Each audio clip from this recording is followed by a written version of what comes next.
Good evening, welcome to the DBS Sports. Brian Calix sitting in for Kenson Kazime. In cricket, St. Lucia's Kimani Melius returns to the island this evening after being part of the West Indies Under-19 team, which participated in the ICC Under-19 tournament in New Zealand. The Department of Youth Development and Sports will be hosting a brief reception at the VIP lounge of the George F.L. Charles Airport to welcome home West Indies Under-19 cricketer Kimani Melius. Melius, who had a very successful tournament, amassed over 300 runs, including 3 half-centuries. The right-handed opening batsman out of Babonneau is expected to be met at the airport by Ministry of Sports officials, family members, cricket officials, the media and well-wishers, where welcoming ceremonies also expected. West Indies, who were the defending champions, failed to make it to the qualifying round and lost in the plate final to Sri Lanka. In tennis, the Total Tennis Club concluded its inaugural Hallmark 12 and Under tennis tournament over the weekend with superb match play from the juniors.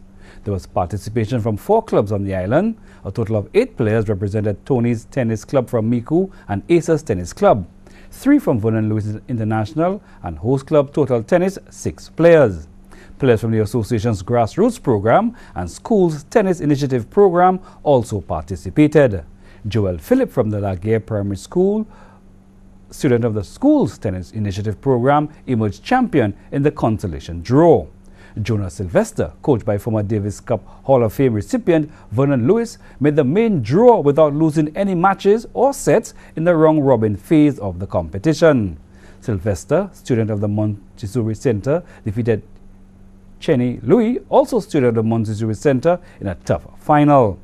Sylvester won the match in straight sets, making his first tennis tournament victory. Ayana Paul, student of the Balata Primary School and former participant of the Caribbean Junior Invitational, had a smooth ride into the round-robin phase of the tournament. She defeated Amelia Rosemond in straight sets in the final. Ayana did not drop any sets in the entire tournament. In football, this coming Saturday, 3rd February 2018, the Philip Mansell Grounds in VA4 is definitely the place to be when the grand final of the Flow Plate Championship will be staged. At 6 p.m., the 3rd place playoff will kick off with tournament newcomers Library Connections coming up against Flow Lancers. This will be followed at 8 p.m. by the much anticipated finals, with the winner being crowned champions.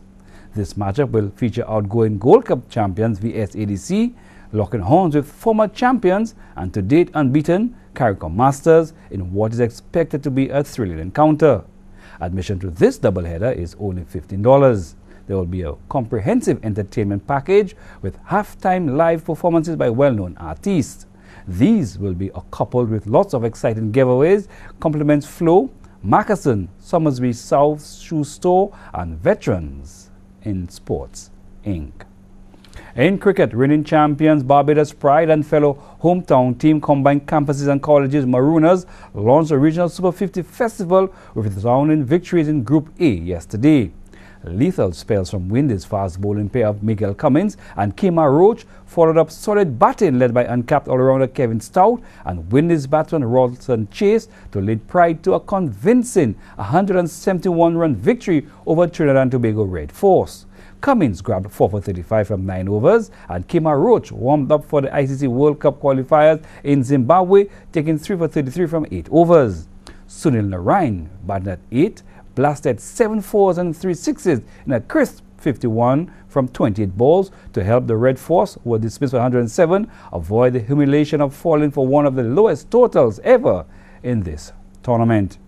Meanwhile, earlier in the day, the batting of the Barbados-based Marooners, led by Kijon Otley, 60, and Kyle Corbin, 44, set things up before their bowlers, led by veteran left-arm spinner Ryan Hines, formalized a comfortable 115-run victory over the Windward Islands Volcanoes. For the Volcanoes, Windies pacer Keswick Williams, he bagged 4 for 70. Well, we hope that they can do better in the next encounter.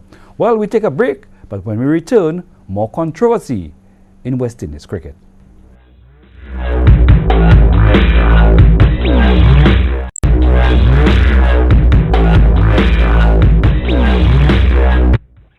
Welcome back. Over the last few days, Cricket West Indies have been coming under fire from fans around the region for comments made by the Cricket West Indies president regarding some players being unavailable to represent the West Indies in the World Cup qualifiers. Today, another issue has surfaced as unconfirmed reports indicate that Cricket West Indies has made some sweeping changes to their management team as they bid to improve on the performances of the regional outfit. After news that bowling coach Roddy Estwick had been removed, comes further news that manager of the team Joel Garner has been reassigned to another portfolio. The Guardian Media Sports understands from a source who is close to the latest developments and who spoke on the condition of secrecy that Garner has been reassigned to the role of ambassador of Cricket West Indies and will be utilized for special projects. Barbadian Garner will be replaced by former West Indies leg spinner Roy Lewis, who has been with Cricket West Indies for quite a while in the operations department. Lewis of Grenada managed the team during the successful World T20 run in 2016.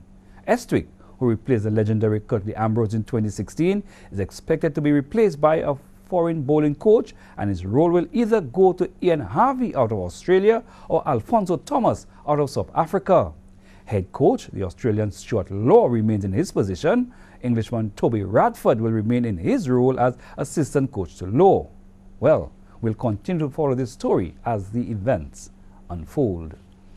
In football, young Caribbean footballers get another shot at the big league as Manchester United, in partnership with Flow, hosts the second Flow Skills Ultimate Football Experience across the region, with a launch held on January 27th in Jamaica.